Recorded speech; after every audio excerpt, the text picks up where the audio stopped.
Sun's going down. Temperatures drop by 5 or 6 degrees. And so they thought, well, why not fight some more?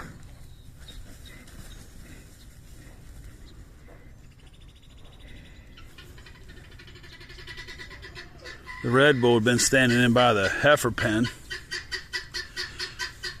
claiming victory by the heifer that's in heat.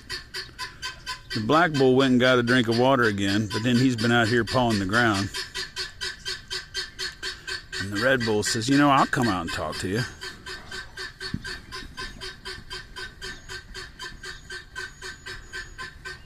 Of course, there on the other side of him in that tree line is just a single strand hot wire that will not support the weight of this. Old Red Bull, man. He gives up a lot in size, but he brings up a lot in spunk.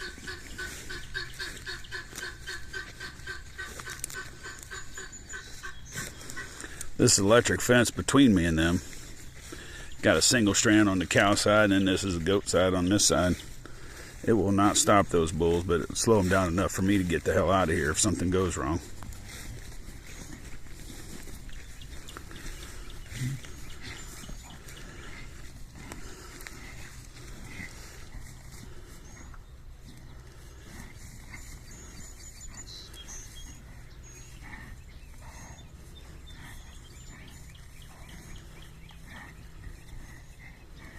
They're both wearing down, but nobody wants to quit.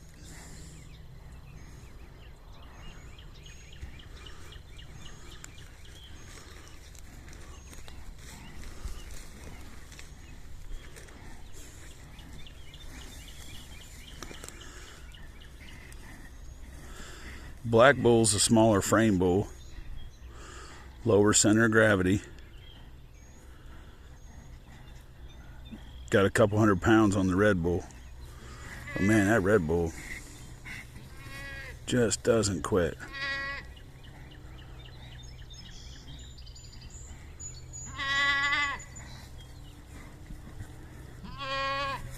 Goats want to come watch. Everybody wants to slow down for the car crash.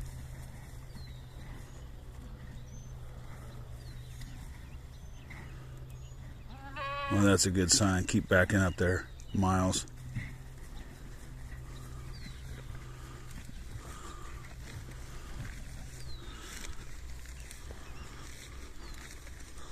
Let's wrap this up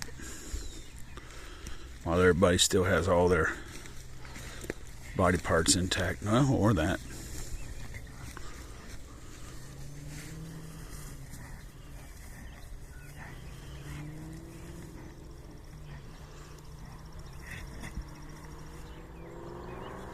That Red Bull is sold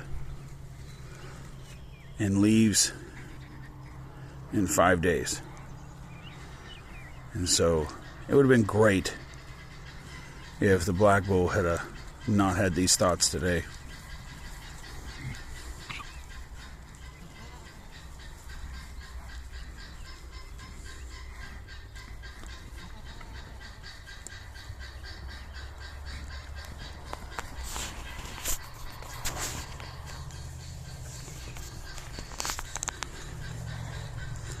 This isn't something I normally would love to watch.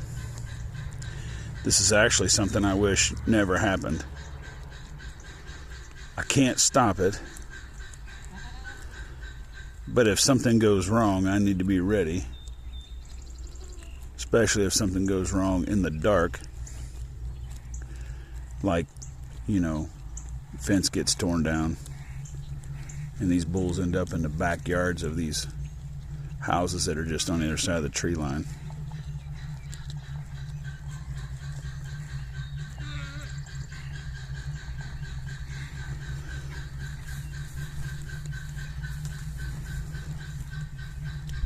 I'm not rooting for one bull over the other.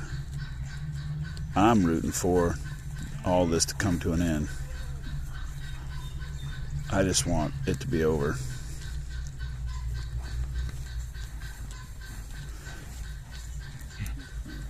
because over time you increase the odds of it being expensive.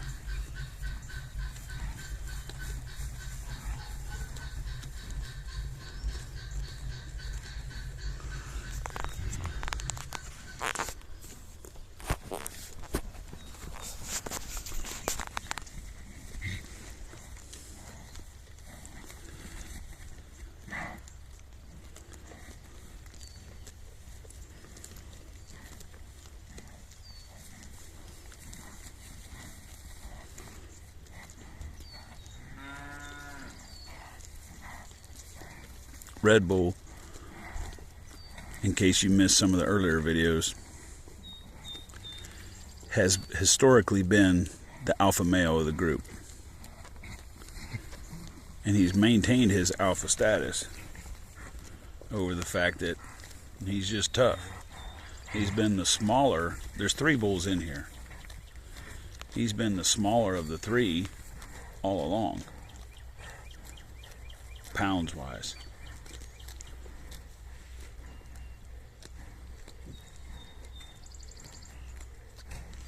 But he's been the boss. Old Maverick there on the left. And Miles, just today, one of the heifers in the pen next door, was in heat. And normally it'd be Maverick that would be off feed and bellering up a storm and hanging out by the girls.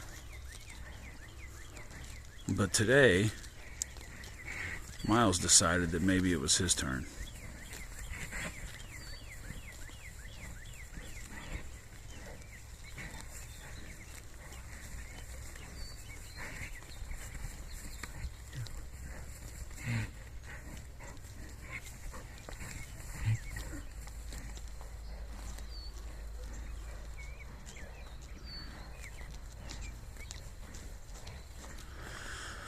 But it's been at least an hour of this. And when they started, it was probably 10 degrees warmer. And they were getting short of breath, and they would take turns hitting a water trough. It was so funny. It's like, okay, hang on. Time out, let me get a drink. But now it's cooling off, and they pushed and shoved a long way from the water trough.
What do you think, Cat?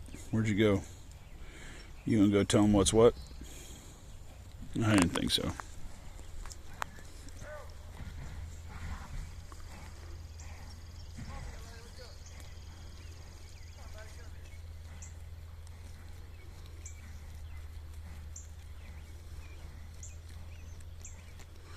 See, in the real world, there is no agree to disagree.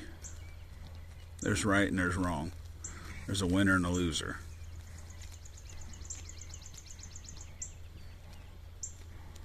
I hate that, agree to disagree.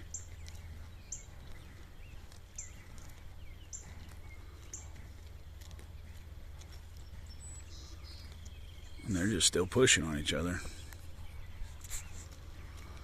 Neither one of them can really catch their breath right now, though. They're tired.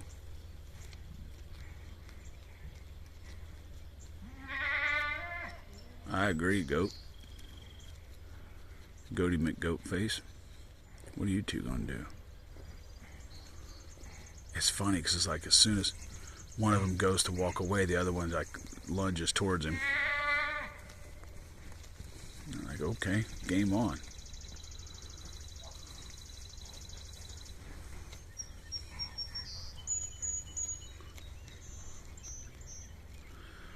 I think we're getting close to the end.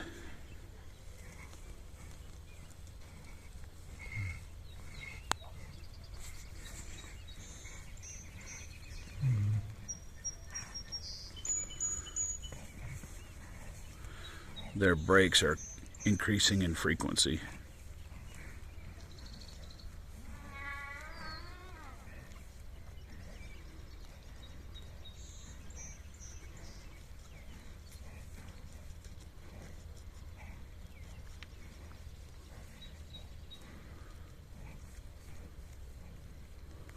The most afraid I ever was on horseback, I was in a big patch of weeds where cattle had been fed all winter. And there was a bull in there by himself in this big pasture. He loved to lay in that block of weeds. And I went in there on this little Appaloosa to get him out. He was heading to the sale barn because of his disposition. He was a beautiful bull, but he just had gotten about 5 years old and gotten to where somebody was about to get hurt. It wasn't cool anymore. And I looked for him in that. It was about a 160-acre pasture, just open grassland. And there was this block of weeds just where the hay had been fed all winter. And I knew he was in there, and I couldn't find him. And I'm sitting on that horse, and we're kind of easing through, and the weeds were almost up to my knees. I'm sitting horseback. And that bull stood up when he was about 6 feet in front of us. And unfortunately, he stood up, he was facing us. And that horse didn't notice. The horse was like looking around, watching birds fly by and stuff. And that bull charged us. And I'll never forget what it felt like when that horse shook underneath me, when that bull planted his forehead into that horse's chest. And the horse scared, the horse tensed up. You could just feel him under saddle. The whole body just flexed. And he reared up like the Lone Ranger and spun. And we took off the other direction. And for some reason, divine intervention, I suspect, but that bull hit that horse and stopped. Like you see these bulls, they'll come forward and charge, and they keep pushing. And if that bull had done it that day with that horse rearing up the way it did, we'd have flipped. It would have been ugly. But the bull smashed that horse and then stopped. And the horse reared up, spun, and off we went. We ended up getting him out, got him loaded, and he went to the sale barn the next day. He did some damage in that sale barn, I'm not going to lie. But that was the most tense, I think, moment I've ever had. Maybe the third most, but it was right up there.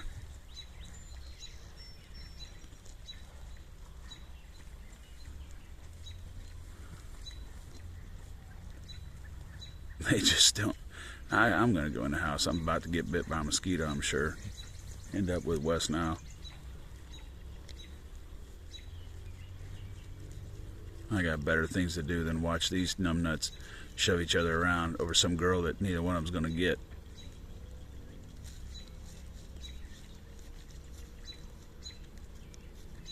I don't want to walk in the house and be wondering if I got a fixed fence or not. Any of you who raise cattle, you're going to kind of know what I'm talking about.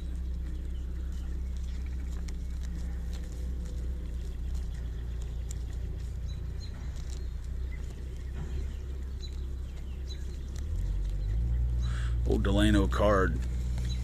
this is when he'd hop in the pickup truck and run up there and just bump into both of them and let them know who the boss was.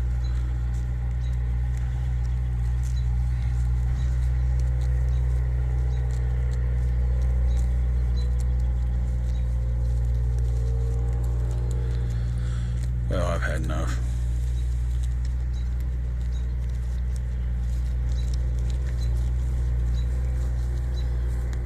Come on, guys. You know, you sit here and nature just plays out and you want to force some change, but you can't stop this. You can't start it, you can't stop it, you can't fix it. You just got to deal with it. That's what I love about nature. It appeals to my ADHD, where I'm just sitting there twitching, waiting to fix something.